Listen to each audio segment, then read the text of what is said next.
This is the Mettle podcast, and I am your host, Coach Matt Tillman. I'm a former athlete, teacher, coach, and athletic director that switched careers after surviving cancer and a stroke in the fall of 2020. And I'm also a dad of a son and a daughter that were successful high school athletes that went on to college. Now I use that experience along with my ICF coaching certification when helping teams, coaches, and athletes from all over the country. Each week, I will pose a specific question that will help coaches of all types better understand mental toughness. In the Mettle podcast, coaches will learn to help their athletes overcome adversity without being the adversity they need to overcome. Let's go. It's the Mettle podcast, and I am your host, Coach Matt Tillman, back at it.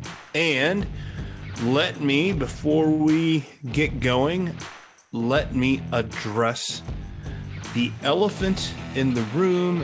If you are watching on YouTube, you've already noticed the giant shiner I have on my eye. And I thought, hey, I might as well address that. Otherwise, you're going to be wondering what's going on and just making up stories. So, yeah. So, and also I was, usually when I'm going to record one of these, I, put on a nice polo, shave, but I thought, hey, with a shiner like this, at some point it's putting lipstick on a pig, as they say. So I decided I'd just get on here and start talking. So this shiner is a result of me practicing what I preach. I love the idea of seeking adversity. I'm here today because of really, really hard things that have happened to me. Having to get over, dealing with cancer and a stroke. I believe, well, those weren't fun things and they weren't great things. And there's still some lasting effects of my stroke. You're going to hear me, you still hear me once in a while catching on words and not trying to get out what I'm saying. But the overall result is of overcoming that is I'm so happy with where I am today, and I don't think I'd be able to do what I do today so effectively and so efficiently if I hadn't had those things happen. So you just never know. And I do think that hard things, difficult situations make us stronger, make us better. And, those situations were not things I chose to do, but now I've learned so much about that I now seek adversity. I look for hard things to do. And the shiner is, again, a result of my Brazilian jiu-jitsu that I've recently started practicing. Practicing is a fantastic word because it's like a long way from being any good at it, but I'm definitely practicing and it's definitely hard. So I'm hoping something good will come out of it other than, a black eye. I sure enjoy it. But speaking of hard things, my first college basketball coach is the interviewee today, and college basketball, difficult, very difficult thing.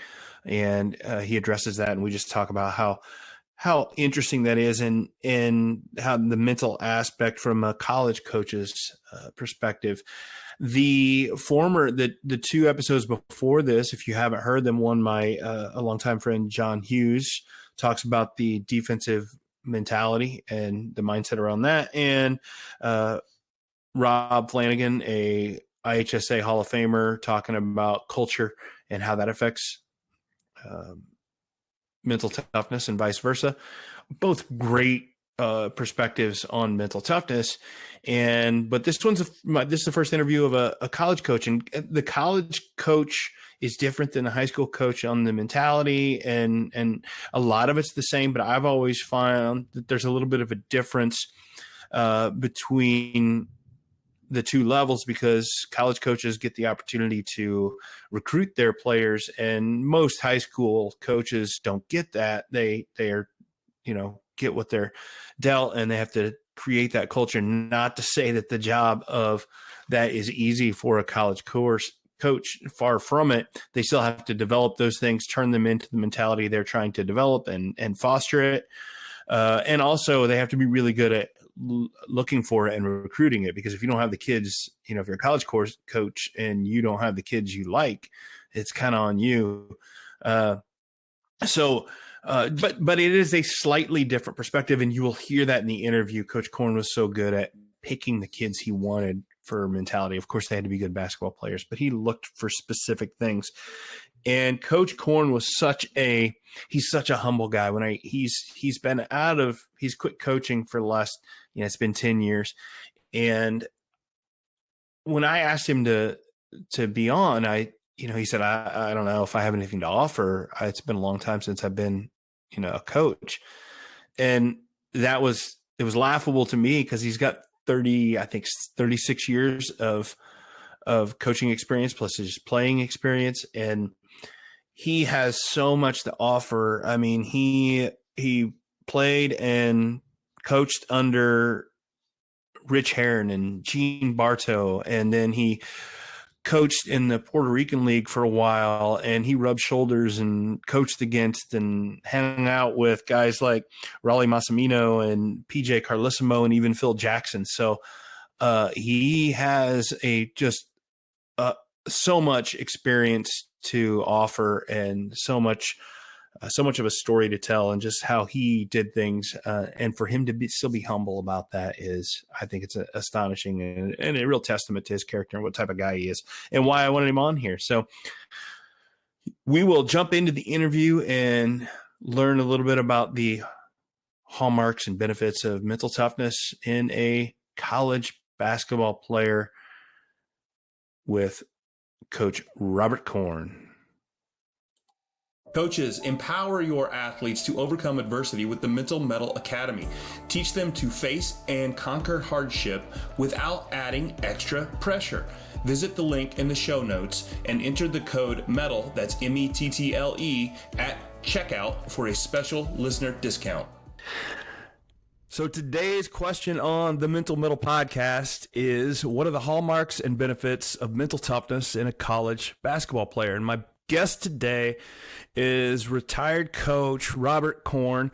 And I know Coach Korn he was my youngest brother's college basketball coach, and I'll let him introduce himself here a little bit, but that's, I've gotten to know him from that. And the only other thing I really know is that, he and I are both Southern Illinois boys, where basketball is a religion and popcorn's the communion, and that's, it's a big deal. So we speak a lot of the same language, and I'm excited to have him on here. So tell me a little bit about your career, because that's really what I'm excited for here to have you on. Is you've had a long playing career, coaching career, a lot of experience to bring to the table here, Coach.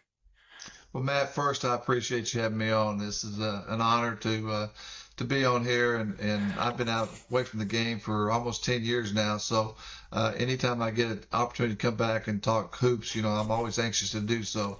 But a little bit about myself. I was raised in Southern Illinois. I went to high school in Benton, Illinois, played under Rich Herron, who was a very, very successful coach, not only in Benton, but at SIU also. Benton is rich in tradition, such as Olney was and still is.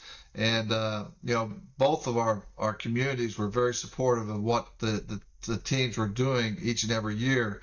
And Coach Aaron had a big influence on my life and what direction I went with my life.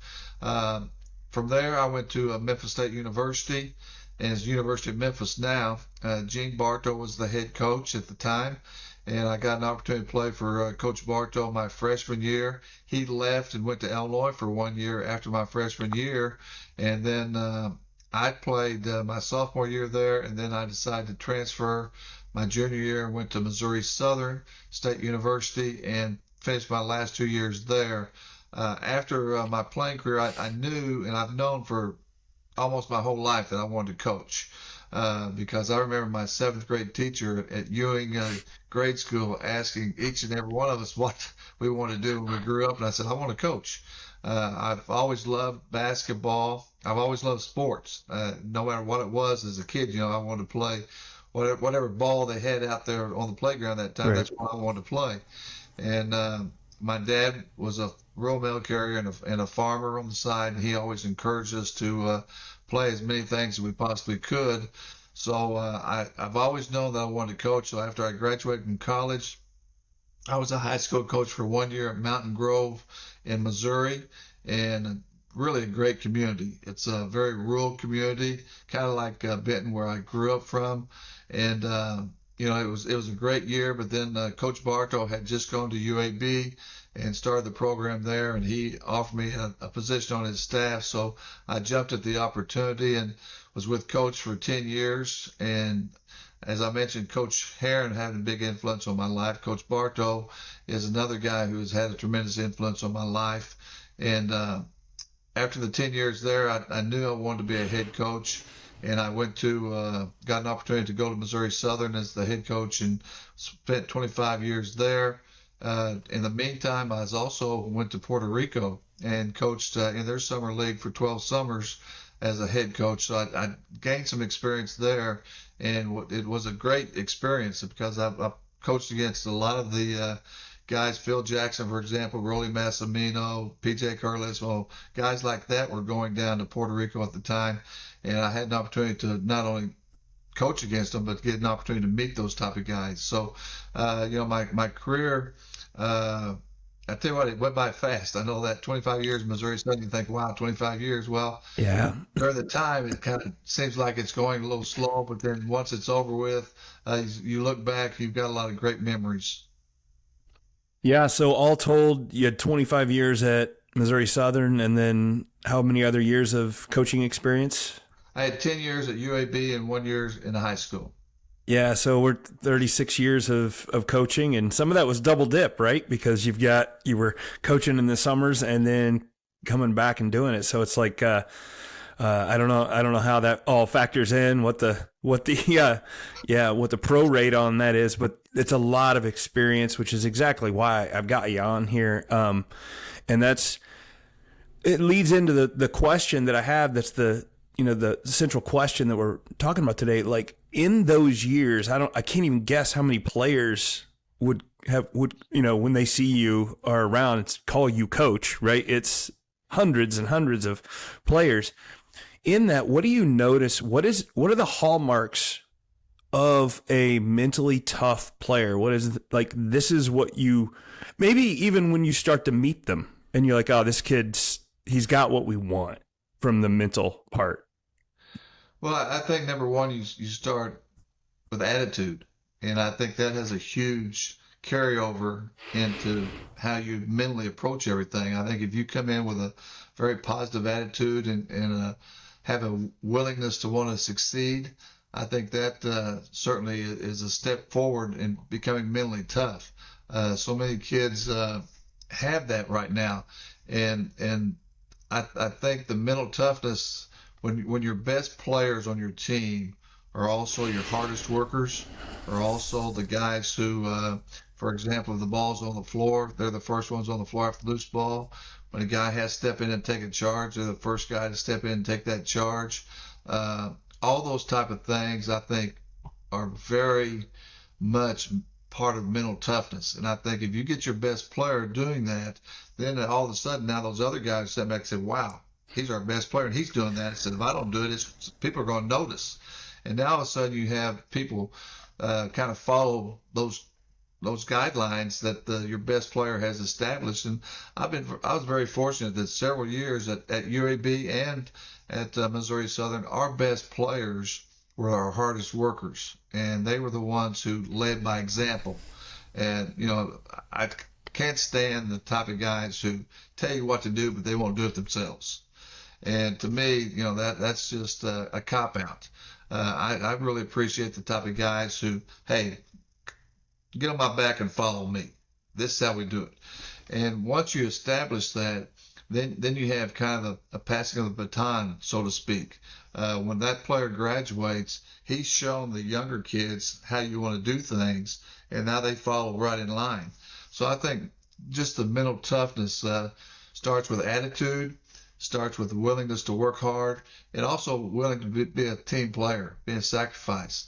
I don't think you can have be your best player, but yet in the locker room you're a lawyer. Right. That doesn't pan out. You have to be a team first guy, and I was always very fortunate that we had guys who were willing to do that. So how do you get, so you mentioned that a lot of your teams, your best player was your hardest worker, but you had to have situations where that wasn't the case. Like, how do you, and I love the idea of it passing the baton, right? From one to the next, and that's how you build a culture over years. And I understand that, but you have to get out of that cycle sometimes, right? How do you foster that? How do you be like, all right, do you take your best player and be like, we need to make him a harder worker? Or do we take your hardest worker and say, we need to make him our best player? Like how do you do that? That's a great question. And if I had the answer to that, I might still be coaching because our worst years were years when our guys who should have been our leaders weren't our leaders. And I think as far as being mentally tough, I think a lot of times you either have it or you don't have it. I think your leadership, you're either a leader or you're not a leader. And, some kids think they're a leader, but they lead the wrong way. And there's ways to lead and ways not to lead. And, we had some tough years where our guys who we thought should be stepping up and doing more, they weren't doing it. And, there's some years where I didn't find that solution to how to make that work. It's a process. It really is. And, and nothing against the kids. It just wasn't in them. I'm a firm believer that you can help mental toughness, but you can't develop it all the way. Right. I think so many kids come in, they're just mentally tough. And nothing that I did or our coaching staff did or anything, that was just in their makeup. And a lot of kids aren't built that way. And it's hard to make them that way. It's definitely difficult. The only way to say is that's the business that I'm in. That's what I'm trying to figure out how to do, and I'm working on that. But you're not the first. I mean, most coaches understand that it's very difficult to do. But what I would say is, if you didn't necessarily, do that well of fostering it, my guess is you recruited it. Because somebody had to create it, right? So you, like, whether it was a parent or a high school coach or whatever, even if you thought, well, I don't know if I know how to make it, but you sure knew how to find it. I think that's an excellent point. We tried to recruit kids who were winners. I always thought if I can recruit someone who's accustomed to winning 20 ball games in the high school, I want that kid. That kid that they win 2 or 3 games a year. Nothing against that kid, but he may be more talented. But will he have the get up and go in him that we have to be successful at the college level versus the high school level? And I always looked at the program that they came from. Olney High School, for example. Rob Flanagan does a tremendous job.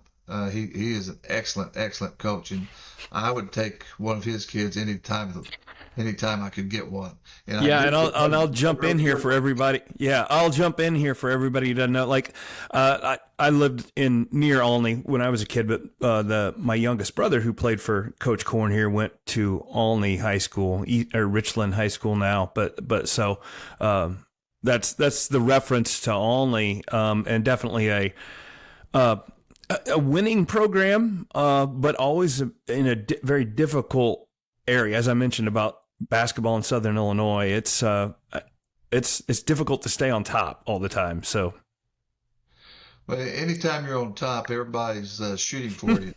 So, sometimes you're gonna have your lumps, and I think that's one of the hardest things to do. I think you can build a program, but then sustaining it is the most difficult thing to do. And just like you mentioned about bringing in the kids passing the baton. Sometimes during that handoff, you fumble the handoff. And, the right person's not leading your program. So you do take a back step a couple of years there before you can get that right person back in there. And, that happened with us at Missouri Southern. We didn't win 20 ball games every year. Right. There were some years where we struggled to be around 500. And, just one of those things where we missed on recruiting some, and we just didn't have the right personnel for us. I made the comment one time, every player is not a Robert Korn player, and that's neither good nor bad. It just, that's the way it is. And I can't coach some people, and a lot of kids I can coach, but there's certain kids that I just have a hard time reaching. And if I can't reach a kid, it's very frustrating for me as a coach. So a lot of my audience here is going to be is some high school coaches, and I think that high school coaches are so instrumental into the development. I think probably more than, like you said, as the college level. Like, if you aren't mentally tough and have a really good work ethic, college basketball is probably not for you. So I think it's really important for the high school coaches to understand that they need to be teaching that toughness, and I think it's as much about expectations as anything. What advice do you have for the high school coaches on here's what they really need to start developing? Well, one of the first questions I would always ask a high school recruit, what have you done as far as lifting weights? And they say, oh, we lift weights hard. And my first response is, no, you haven't. Number one, very few, if any, high school programs have a strength and conditioning coach that's his job, get those kids stronger. Whereas you go to college, now all of a sudden you have one of those kids. Now you're getting a whole new coach out there, a whole new training method and stuff. And a high school coach doesn't have time to do all that. And I understand that. And that's one of the first things that I've always talked to recruits about is the strength conditioning program that we would have at Missouri Southern, how we're going to build you up, you're going to get stronger, and you're going to be get quicker and different things like that. There are so many really, really good high school coaches, and I don't get caught up on the level. I think if you can coach, whether it's high school, whether it's college, or wherever. I think if you can really coach, you can get your kids playing as hard as they need to play. I don't care if it's a junior high coach. If he can do those things, he can coach at college. So I don't get caught up on the level that someone's coaching at. I look at what type of job they're doing, where they're at. Right. When we come back, I'm gonna take a little break here real quick, but I'm gonna come back. I'm really interested when you talk about the lifting weights for college basketball and for basketball, because I mean, you're older than I am, Coach, and I know that we didn't do that. Right. That was something we did. So I'm just interested. Yeah. My weight training was in the hayfield every summer. Yeah. No. And mine too. But we'll come back to that here in just a moment. In a recent study done by the NCAA, it was revealed that 31% of male athletes and a staggering 48% of female athletes experience depression or anxiety at some point. As adults, it's crucial that we address these issues and provide the necessary support systems for the athletes that we care about. And that's where Mental Mettle coaching comes in. My student athlete coaching program is dedicated to helping young athletes develop mental toughness on and off the court. So join me at Mental Mettle Coaching, and together let's empower athletes to overcome the mental obstacles and enhance their performance and lead fulfilling lives. Visit the website shown in the show notes or contact me directly to learn about the program. Invest in the mental well-being of your athletes with Mental Mettle Coaching and see them excel. The Mental Metal Podcast is brought to you by our friends at Quick Cut. Quick Cut is the new alternative to Huddle. It's no secret why Quick Cut is the fastest growing platform in the country. Their video analysis platform has everything you need. Plus, you'll get triple the storage at about half the price. And now get even more when you use the promo code 50hours for 50 hours of free video storage. Make the switch. You'll be glad you did. Visit quickcut.com today.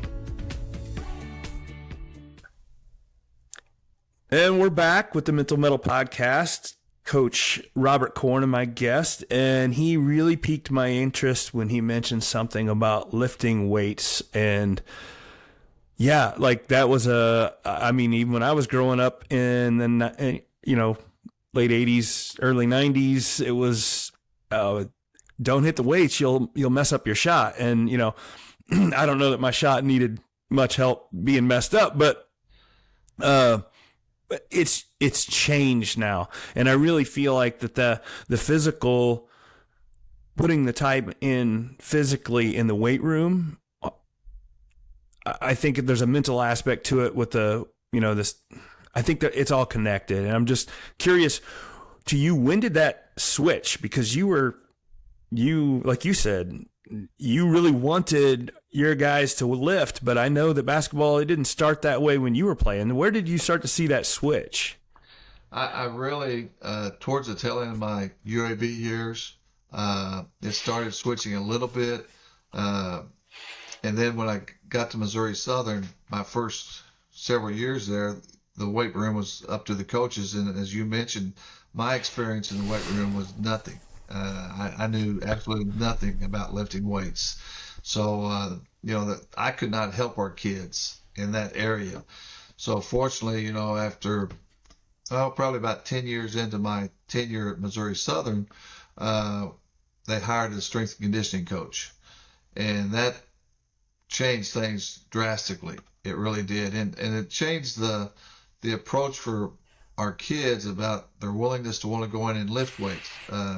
We've talked about attitude, and I'll be the first to admit my attitude as far as the weight room was not the best because I knew nothing about it. And if I don't know something in an area, I try to stay away from it, So it changed our guys' attitude as far as the importance of the weight room too, and you could see the difference in just our guys. Now all of a sudden they started losing some of the little baby fat they had, and all of a sudden it started turning into muscle.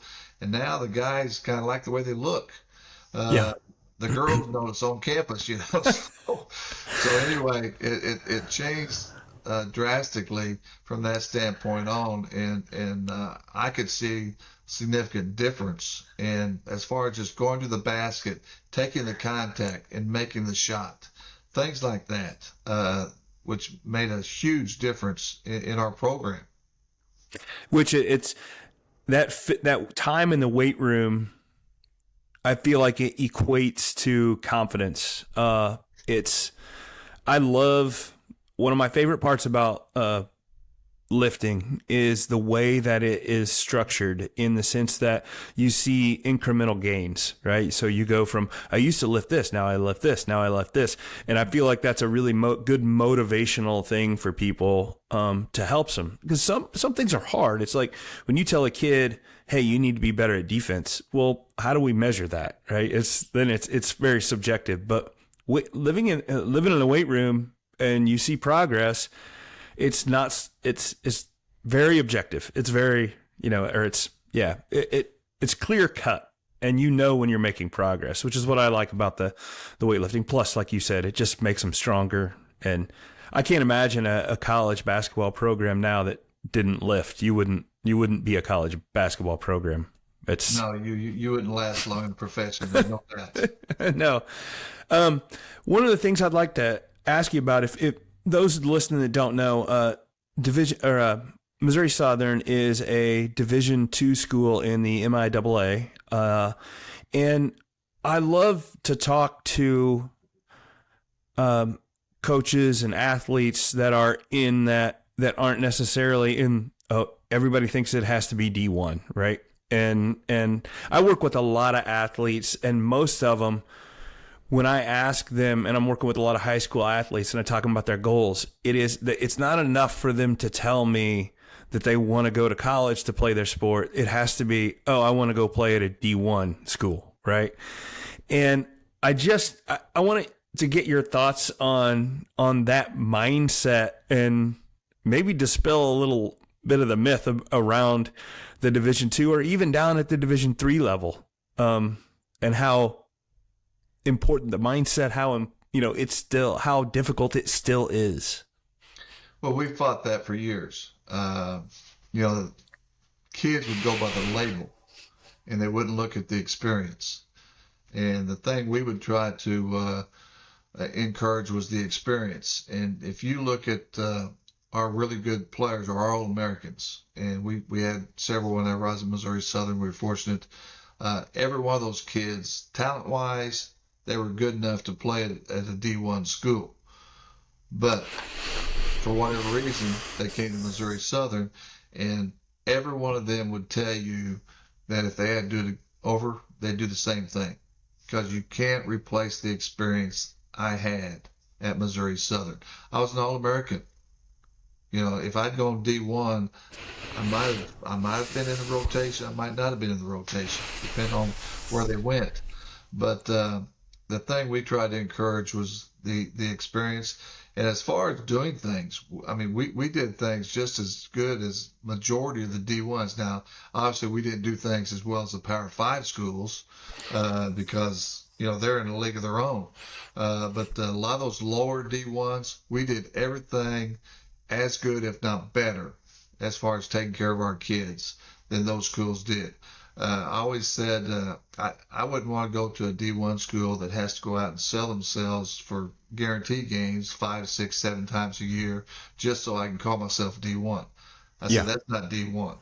That's a D1 wannabe. And you'd be better off being at a Division II school because you got a chance to be a much better school. To me, it wasn't the label of being a D1 player, but it was the experience of going to a good Division II program and having a great career. Yeah, I love that. I wrote that down. It's about the experience, not the label, and I think that's kids miss that so much, and I think parents too as well. I also was really interested in the idea of, you had a lot of your kids that were there. I mean, do you even know off the top of your head how many All-Americans did you have there in your time? I know I put you on the spot here. I would say we probably had about 10 would be my guess. Yeah, so I mean, yeah. That's awesome. But what and as you mentioned, all of those probably could have played some Division I, and some of them probably done fairly well.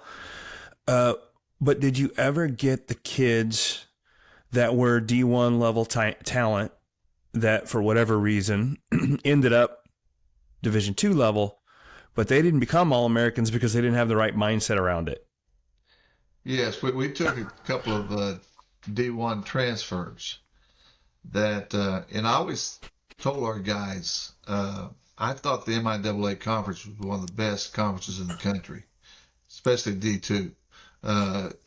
As far as the D2 is a Power 5 conference at the Division II level.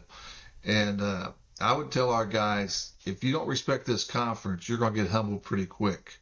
And it would happen. Guys would come in, thought they were pretty good. They were played D1, and it didn't take them long to realize, hey, these guys can play. Yeah. And that's, I think if you don't come in and respect it and you don't have the right attitude towards it, you're not going to, if you're not able to have the right attitude, you're not going to enjoy the experience, because you're not having a good experience because your ego's taking a hit. So I think that's definitely, something to be thinking about. Yeah.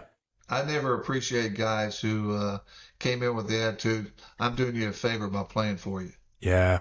Those guys usually didn't last very long in our program. Yeah.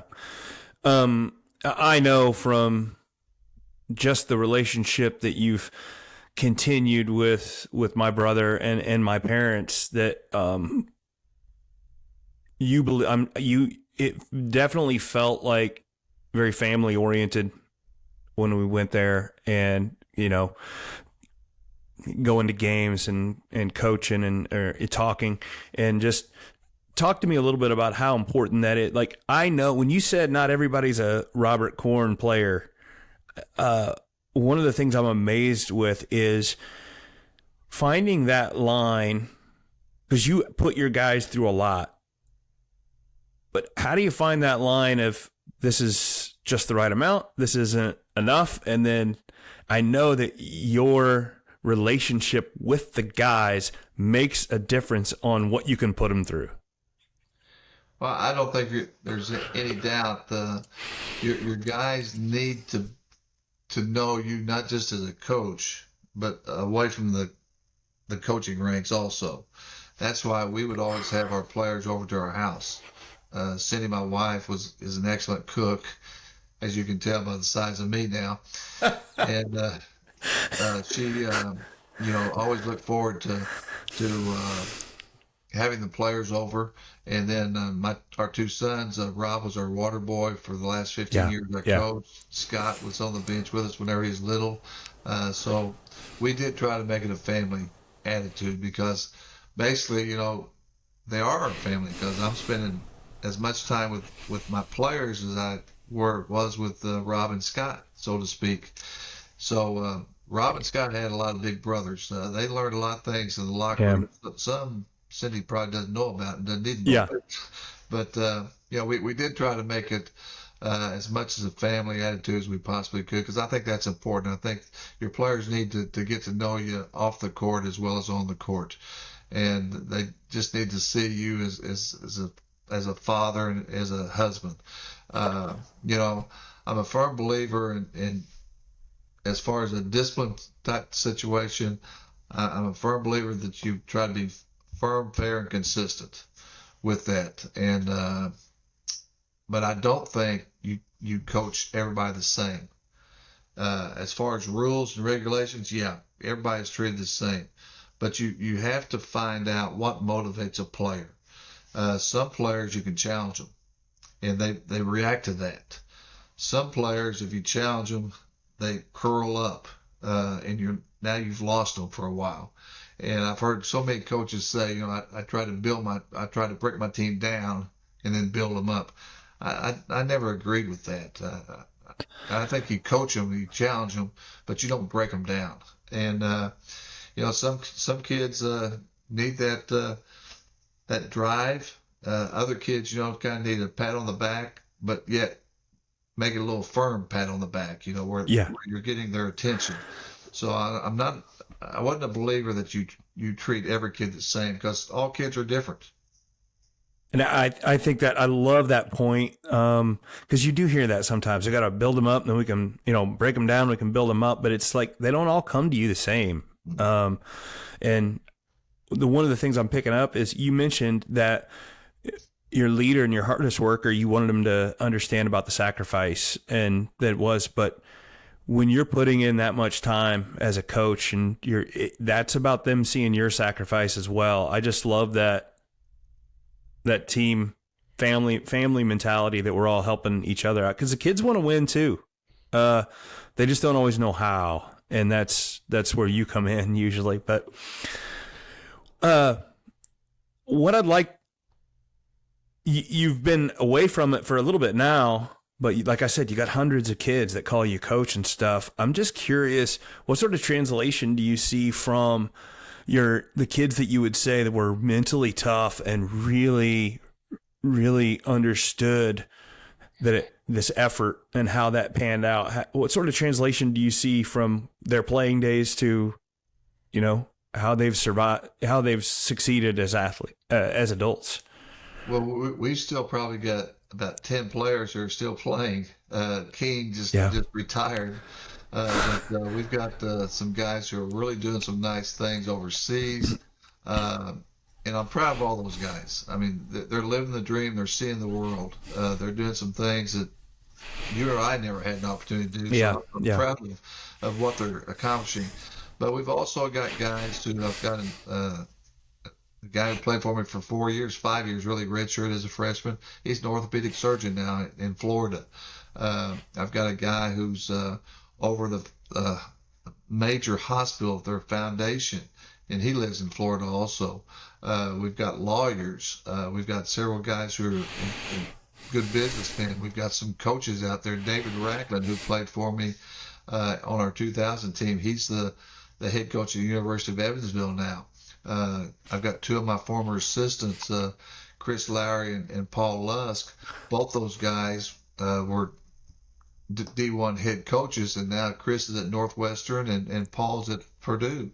So, we've got some guys who have really gone out and done some really positive things, and it's been fun. Here, I live here in Georgia now, and one of my former players, his son was a senior this year, and I went down and got an opportunity to watch him play. And just some things like that have really been fun for me to be able to do, and to watch what our young men who graduated and now what type of father they are, what type of husband they are, what type of leader they are in the community. To me, that's the biggest reward you can have as a coach. Yeah, the fact that it goes beyond athletics wins and all of those things. I couldn't agree more. It's why I do what I do and what I'm trying. Like but you have to have that right mindset and that right attitude in athletics to reap those rewards. Otherwise, I'm not sure that you do. So we're about out of time here, Coach. So just give me, any last parting words of wisdom for any coach out there who's really trying to. Some of the things I picked up from you is just trying to get kids to sacrifice, build in, but then buy in. But then I'm also hearing a lot from you about that sacrificing yourself and really understanding your kids and making an effort to know them and coach them the way they need to be coached. And I love that. It's been a great conversation, but what last little bits of wisdom do you have for us, Coach? Well, I think the big thing, coaching is a very rewarding profession, but it's a hard profession. If it was easy, everybody would do it, right? But I think no matter what profession you decide to do, a good friend of mine told me one time, you got to do what you love and love what you do. And I think that is so true. And no matter what you do with your life, if it becomes a job, a job, now all of a sudden you're in trouble. Because now all of a sudden you don't want to go to work every day. You don't want to do this. You don't want to put in the extra time to be successful. So I think you got to love and have a passion for what you do. And that's what I was fortunate enough that I did in coaching. And so many of the coaches out there today have the same type of love and passion for the sport. And the game of basketball is a great game. It really is. And, even though I think right now some of the things they're doing is hurting the game, but as far as the love and the passion, it will always be there. Yeah. And I couldn't agree more. I know that there's, like you said, there's some things are changing, but it's going to have to go a long way to seriously impact the game that I love watching. So, yeah. Coach, it's been awesome having you on. I can't thank you enough for coming on, and good luck to you. And hopefully we'll talk again soon. Sounds great, Matt. Thanks for having me. You bet. The Mental Mettle Podcast is brought to you by our friends at Quick Cut. Quick Cut is the new alternative to Huddle. It's no secret why Quick Cut is the fastest growing platform in the country. Their video analysis platform has everything you need. Plus, you'll get triple the storage at about half the price. And now get even more when you use the promo code 50hours for 50 hours of free video storage. Make the switch. You'll be glad you did. Visit quickcut.com today. In a recent study done by the NCAA, it was revealed that 31% of male athletes and a staggering 48% of female athletes experience depression or anxiety at some point. As adults, it's crucial that we address these issues and provide the necessary support systems for the athletes that we care about. And that's where Mental Mettle coaching comes in. My student athlete coaching program is dedicated to helping young athletes develop mental toughness on and off the court. So join me at Mental Mettle Coaching, and together let's empower athletes to overcome the mental obstacles and enhance their performance and lead fulfilling lives. Visit the website shown in the show notes or contact me directly to learn about the program. Invest in the mental well-being of your athletes with Mental Mettle Coaching and see them excel. And we are back with the Mental Mettle Podcast, doing a little breakdown on the interview with Coach Robert Korn. Not that I need to be adding or subtracting anything, but I like to listen to those interviews and try to see how I can add some application for coaches. Just using what little bit I know from working with athletes and being a mental coach and some of the stuff, and just seeing how that can help with that. And obviously you listen to the interviews and you can take your own things from that. I just like to add a little bit here. And a couple of things that I really noticed from the interviews, first of all, and I said this in the setup, is he is a very humble guy. So humble, and he didn't think he had much to offer. And you really picked that up in the interview, in the sense that he talks about not every player is a Robert Korn player. And I don't think he meant that in a way like they're not good enough or whatever. And then he said, not every kid's the same, and I try to reach them differently. To me, it really spoke to him understanding that kids are different. And he really made an effort to pick the kids that he thought that were gonna help his program and work with him, and then also not believing that every kid's the same in how you deal with them once they are in your program. He talked a lot about some kids really needed that challenge. He had to really push them. Some of them you couldn't push as much. You had to give them the pat on the back, and it was different between each kid. And I think that is so useful for all coaches, that idea that as the adults, and I don't care what, he's working with guys that were adults, but a lot of us probably listen to this podcast are working with anywhere from, high school to even junior high or youth. Like, you do have to be the adult in the room a little bit and try to reach that kid. And, we might say, well, meet them halfway. Well, you might have to do a little bit more than that. You might have to really start to know that kid, understand that kid, and know what buttons to push and what buttons not to push. And you aren't going to do it right every time, of course, but I think that the understanding that not every kid is the same, and it's not their job to you got to have your own system, but it's not just like, oh, they have to adapt to me, because that's probably not going to happen. And you're going to lose some good players and make some enemies along the way. So I think that was a really important part of the application that I picked up from this interview. And Coach Korn just did such a good job of, over the years of doing things. I watched him recruit my brother, and he knew what he was looking for. He knew that he was looking for winners. I would say that he prioritized winning over some other fundamental things, not fundamental things, but some like skill and some other oohs and ahs that some coaches might look for. Because if you knew my youngest brother, there was nothing. He was tall and he was big and he was fundamental, but there was nothing ooh and ah about him. He wasn't overly athletically gifted, and I'm sure a lot of people thought he wouldn't be able to do much in college. And I appreciate Coach Korn saying that he would have, because my brother wasn't an All-American for him, that he would have played Division I, because he didn't get a lot of offers for that. But Coach Korn saw something in him and saw him as a winner, saw him as a kid from a good family. And Coach Korn he put a lot of emphasis on that family idea.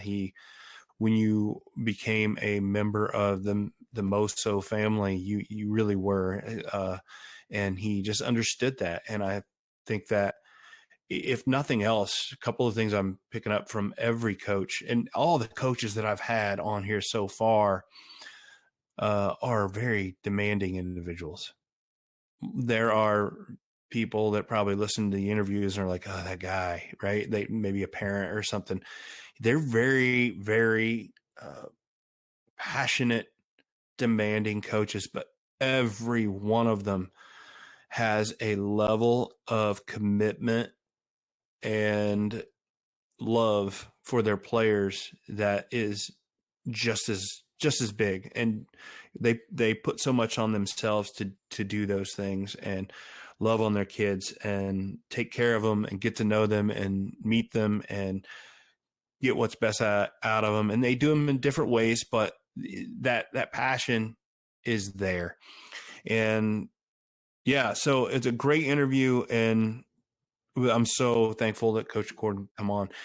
Coming up, we've got some more coaches coming. Next time, we're gonna talk to some Division I assistants from former D1 coaches. Chris Lowry coming on.